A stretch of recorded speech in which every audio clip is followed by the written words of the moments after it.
میرا نام تانیہ ہے اور میری عمر 18 سال ہے۔ ایک رات میں اپنے خاوند کے ساتھ چارپائی پر لیٹی ہوئی تھی کہ آدھی رات اچانک وہ آرام کے ساتھ موبائل ہاتھ میں لیا اور باہر کمرے سے نکلی، اور اس کے خاوند کو شک ہو گیا کہ میری بیوی کیا کرنے نکلی۔ تھوڑی دیر بعد اس کی بیوی واپس آ کر آرام کے ساتھ اپنے خاوند کے ساتھ چارپائی پر لیٹ گئی۔ دوسری رات اس کے خاوند نے اپنا سم کارڈ نکال کر اس کے موبائل میں ڈال دیا اور بیوی کا سم کارڈ اپنے موبائل میں ڈالا، اور جب آدھی رات ہو گئی تو اس کی بیوی پھر سے آرام کے ساتھ موبائل اٹھایا اور کمرے سے باہر نکل گئی۔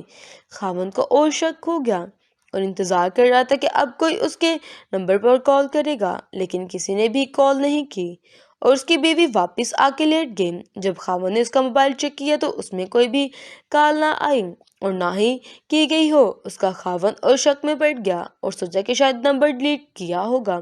تیسری رات پھر ویسا ہی ہوا۔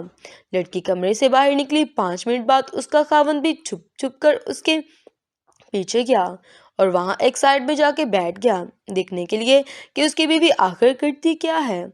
تو جب اس نے کہ بیوی گھر کے ایک